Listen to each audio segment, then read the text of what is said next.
one of Boston's most well-known arts organizations, is celebrating a major milestone this season. The Handel and Haydn Society is now 200 years old. And as WGBH News arts editor Jared Bowen shows us, the times may have changed, but the music has not.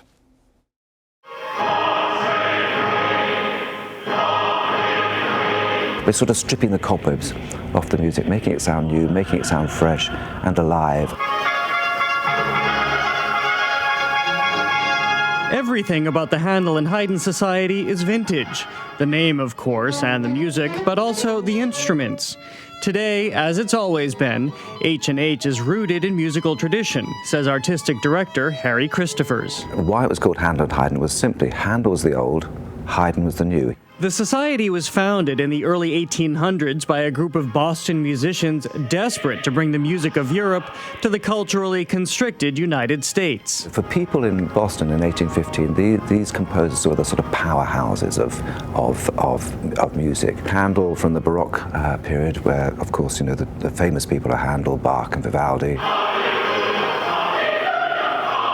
This year marks the organization's 200th anniversary. That makes it the oldest continuously performing arts group in the country, even older than many of the most prestigious orchestras in Europe. This was from November of 1815.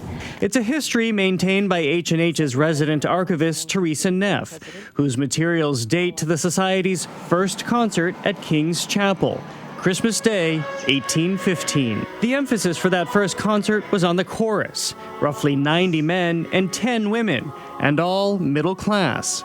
The orchestra numbered a mere 13.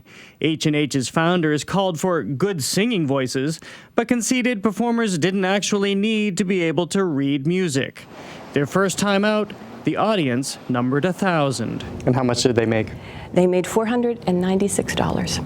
And how was that a success? That was a major success. It was considered a financial and an artistic success, and so much so that the newspapers were calling for a repeat of the concert, which happened in January. Almost immediately, H&H's popularity ballooned.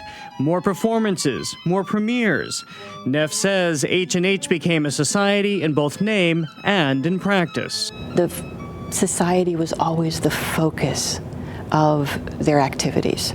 And just by sheer numbers, I began counting in the 19th century how many men and how many women, and we're well over 3,000 in the 19th century.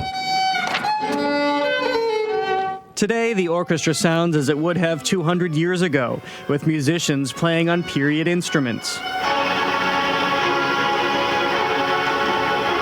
With a bicentennial now under H&H's belt, Christophers has no concerns about going for Baroque in an age of Beyoncé. There is always a place for Handel and Haydn and hip-hop, he says. I have an eclectic taste in music. You know, if I'm not performing this sort of music, I'm listening to Led Zeppelin and the Rolling Stones. I mean, that's what, you know, that's the music, you know, I grew up with and I love. So, you know, people should experiment in music. They should have a wide love of music. What period music does is it shows to an audience that we believe in what we do. And I think if you have total faith in what you do, people respect that. Jared Bowen, WGBH News.